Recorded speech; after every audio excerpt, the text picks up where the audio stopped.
If you're new to investing, you've probably heard two common pieces of advice: just dollar cost average into the market and buy the dip when stocks go on sale. But which strategy actually works better?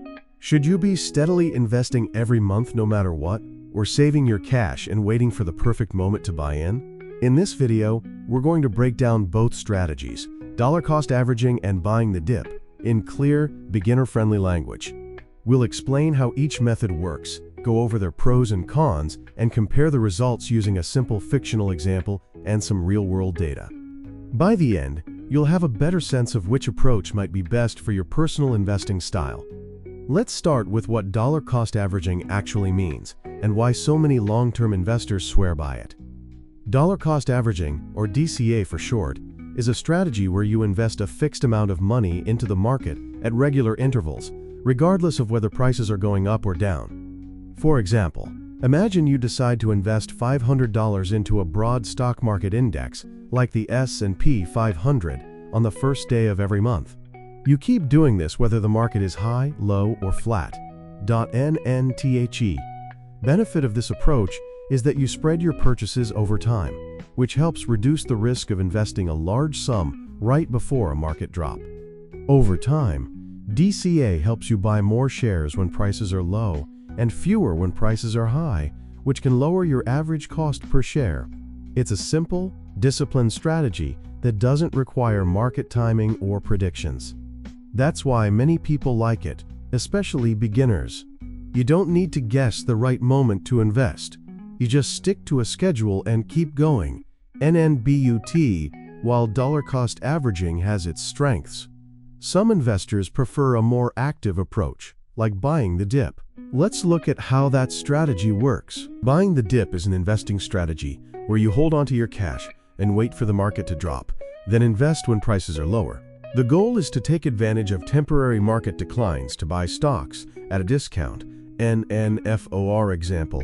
Instead of investing $500 every month, like in dollar cost averaging, you might save that money and only invest it when the market falls by, say, 10% or more. The logic is simple. Why buy at full price when you can wait for a sale? This strategy can work well if you're good at identifying when a dip is happening, and if you have the patience to wait without acting too soon. If timed well, buying during dips can lead to higher returns because you're purchasing more shares when prices are lower. NNHOWEVER. There are downsides.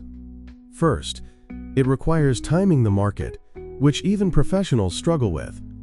What looks like a dip could turn into a longer decline, or you might wait too long and miss out on growth while sitting in cash.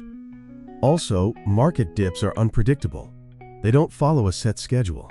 You could end up holding cash for months or years, which means potentially missing gains.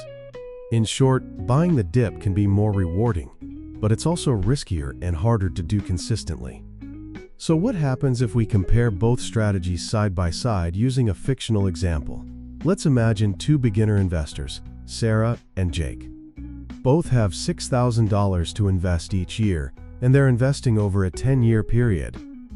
That's a total of $60,000 each, and Sarah uses dollar cost averaging. She invests $500 automatically on the first of every month into a low-cost S&P 500 index fund, no matter what the market is doing. And Jake, on the other hand, believes in buying the dip. He keeps his cash in a savings account and waits for the market to drop at least 10% from its recent high. Only then does he invest. And he invests in larger chunks during those dips. Over 10 years, Sarah steadily buys into the market. She experiences both highs and lows, but she never tries to time anything. Jake, meanwhile, only invests during about 6 significant market dips. In some years, he holds cash for long periods. At the end of the 10 years, Sarah's portfolio has grown steadily thanks to consistent investing and compounding. Jake has had some excellent entry points during big dips, but he's also missed out on years of growth while waiting on the sidelines. This fictional example highlights the main trade-off: consistency versus timing. While Jake might have outperformed Sarah in certain periods, Sarah's steady approach avoided the risk of sitting in cash and missing out on market growth. NNBUT. What does the data say when we look beyond just our example? Vanguard, one of the largest asset management firms in the world, studied this exact question. In a well-known analysis, they compared dollar cost averaging to lump sum investing, which is similar to buying the dip in that it assumes you invest all at once rather than spread it out. NNTHE study looked at data from the US, UK, and Australian markets over rolling 10-year periods. The conclusion? On average, investing a lump sum right away or buying the dip when available outperformed dollar cost averaging about 2/3 of the time. This makes sense because markets tend to go up more often than they go down. Holding cash while waiting to invest often means missing out on those gains. NHOWEVER. The study also pointed out a critical detail. Even though lump sum investing had higher returns on average, it also came with more emotional risk. Investors who put in a large amount at once or waited for the right time were more likely to second-guess their decisions, react emotionally to short-term volatility, or delay investing altogether. That's why for many people, dollar cost averaging remains the more practical and realistic approach. It encourages discipline, reduces the impact of timing mistakes, and helps build good long-term habits, NNSO, with both strategies offering benefits and trade-offs. What should you do as a beginner? So which strategy is better, dollar cost averaging or buying the dip? NNTHE truth is, there's no one-size-fits-all answer. It depends on your personality, your risk tolerance, and how involved you want to be in managing your investments. Dollar cost averaging is a solid, beginner-friendly strategy that emphasizes consistency over timing.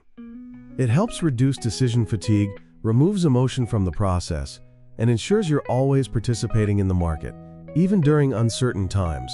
It may not maximize returns, but it helps minimize mistakes.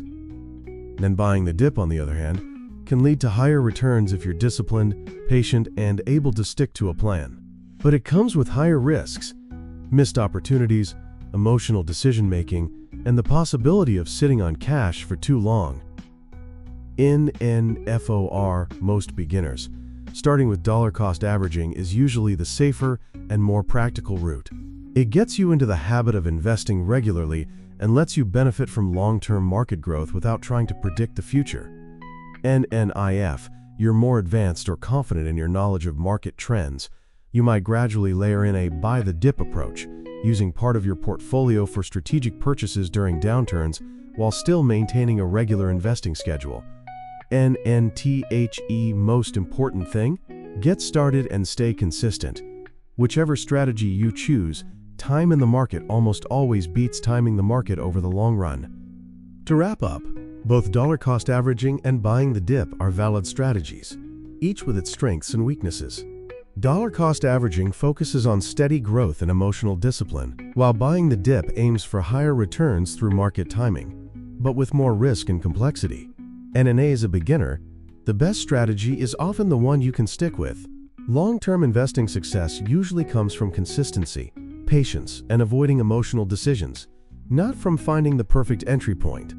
NNIF, you found this video helpful, give it a thumbs up to support the channel. And if you're interested in more straightforward, beginner-friendly content like this, consider subscribing and turning on notifications so you never miss a video. Let us know in the comments. Are you a fan of dollar cost averaging, or do you prefer to wait and buy the dip? We'd love to hear your approach and what's worked for you. Thanks for watching, and we'll see you in the next one.